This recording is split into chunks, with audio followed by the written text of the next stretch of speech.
मित्रों, आज के एपिसोड में चेस रूल के कमरे में से गुस्से में अपने कमरे में आ रहा है, रूल को गाली देते हुए, ये कहते हुए कि हो क्या रहा है ये सब, धरती का बोझ, साला कमीना कर क्या रहा है। उसी वक्त उसे अपने कमरे में वही 23 यार्ड की मीट मिल जाती है। तब वो उससे पूछने लगता है कि तुम फिर से मेरे कमरे में क्या कर रही हो। 23 यार्ड की मीट कहती है कि मास्टर, मैं तो आपकी बेड शीट चेंज कर रही थी।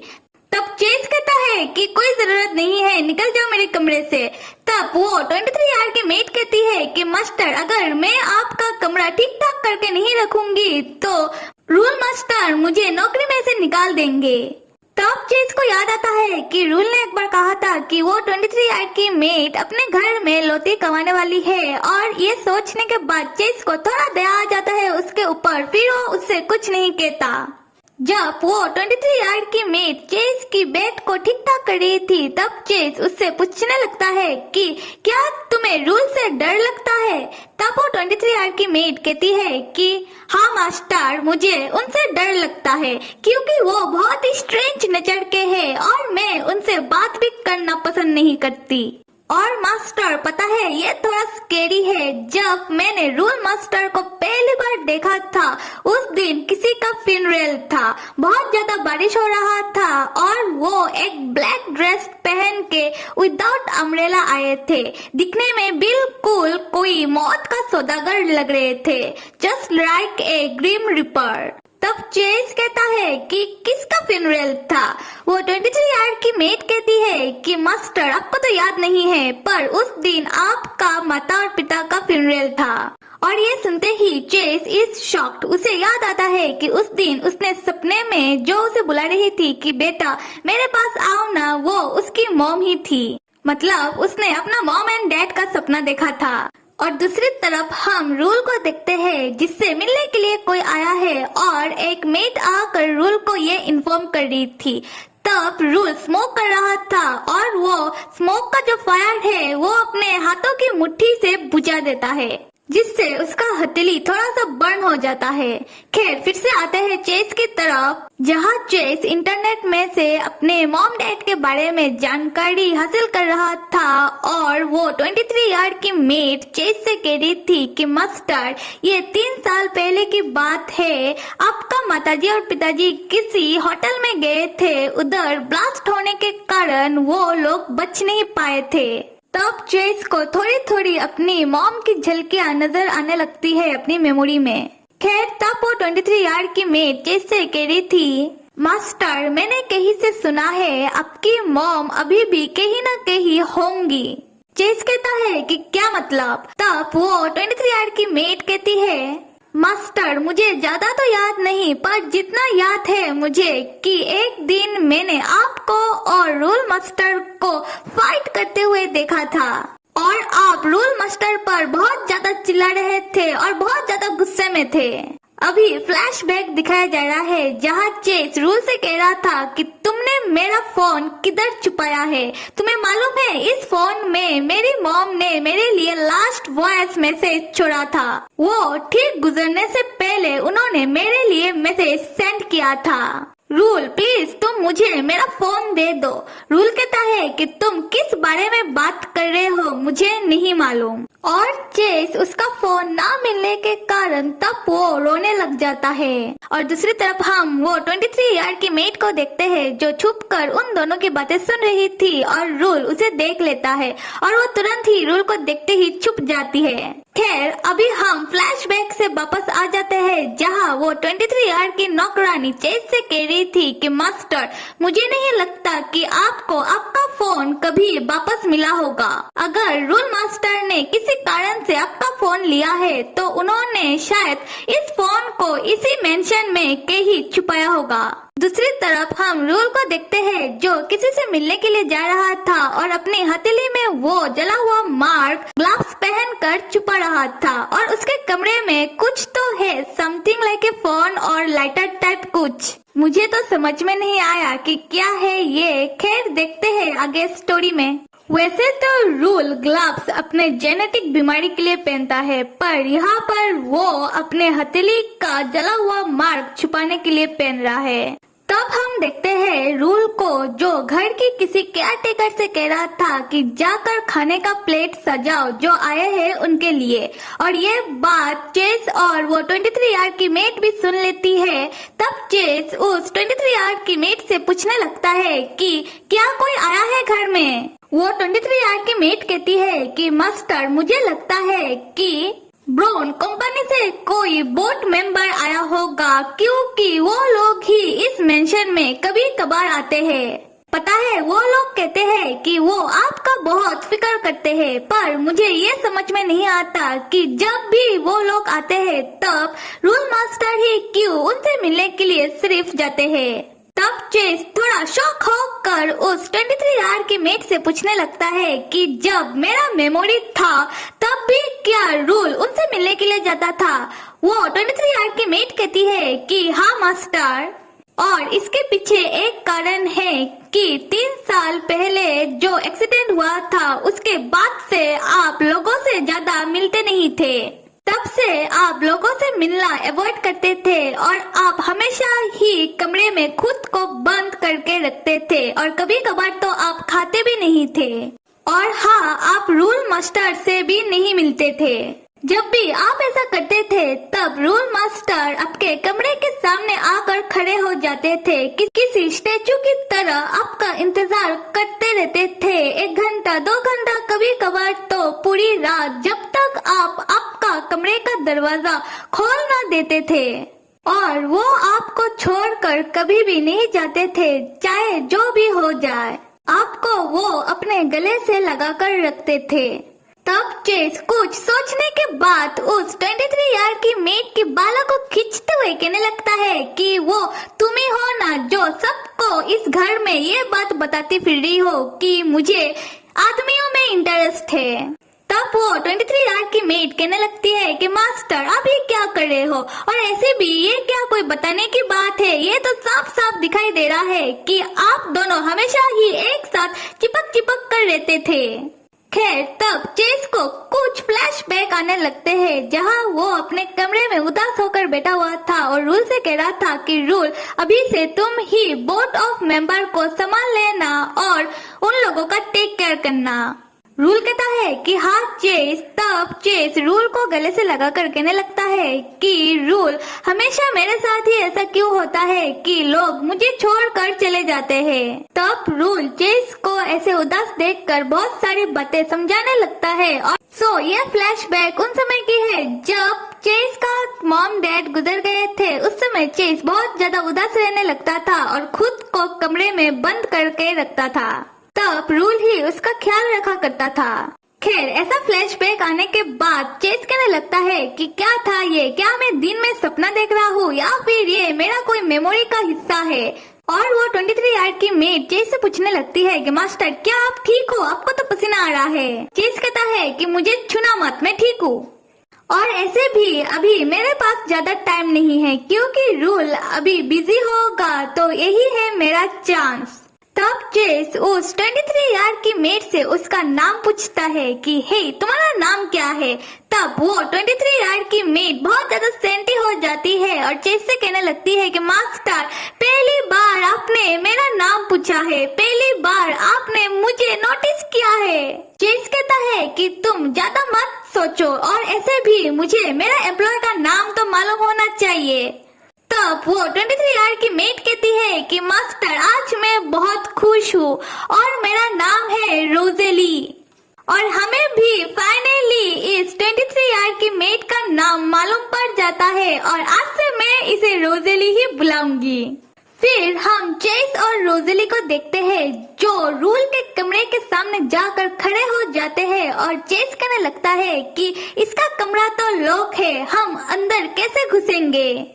और चेस तब दरवाजा खोलने की बहुत कोशिश करने लगता है। फिर रोजेली पीछे से कहती है कि मास्टर, मेरे पास चाबी है। तब चेस रोजेली को घूरने लगता है। रोजेली कहती है कि मास्टर, इस घर में हर एक एम्प्लॉय के पास हर एक कमरे का चाबी होता है। मास्टर, क्या आपके पास चाबी नहीं है।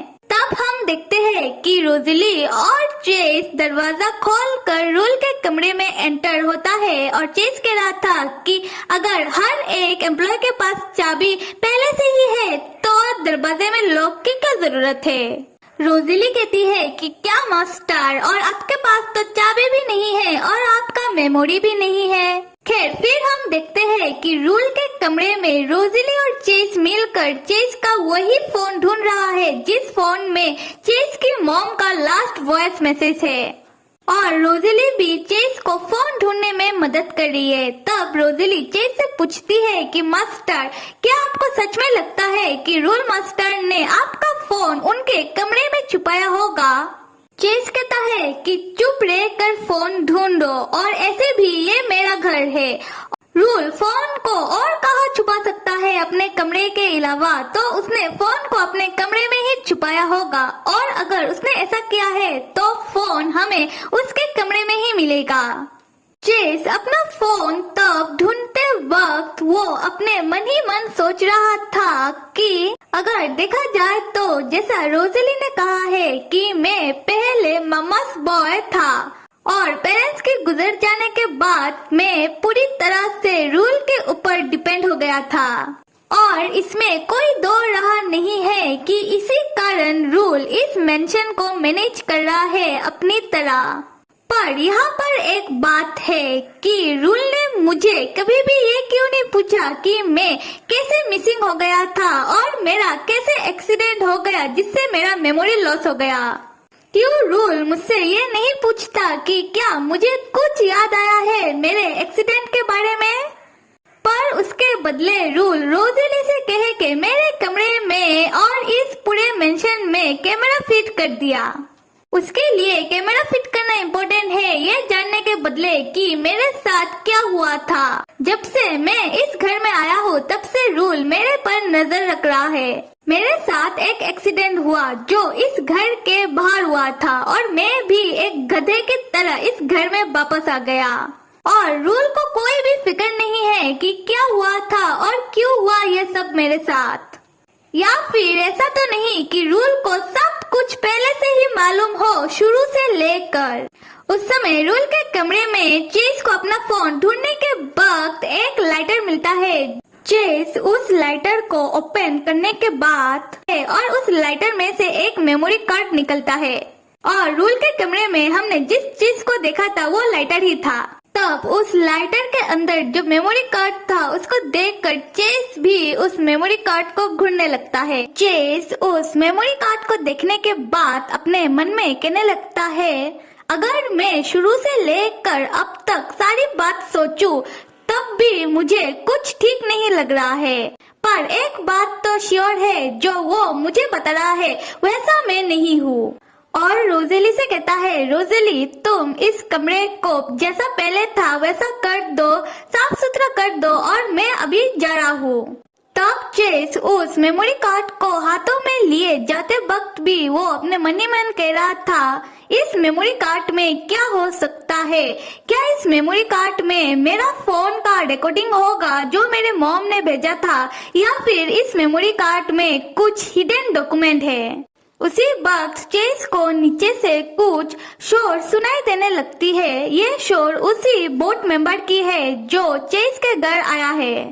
जब चेस देखता है कि ये शोर किसका है, तब वो पाता है कि वो बोट मेंबर रूल को डांट रहा था और रूल को गुस्से में कह रहा था कि तुम लोअर क्लास लड़के, तुमने कैसे कह दिया कि तुम मुझे इस कंपनी से निकाल रहे हो? रूल कहता है कि अपने मुंह से।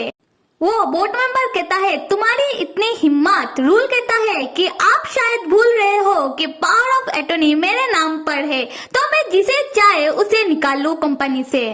और हाँ, आपने जितना भी हार्ड वर्क किया है इस कंपनी के लिए, उसके लिए शुक्रिया। अभी आप जाओ।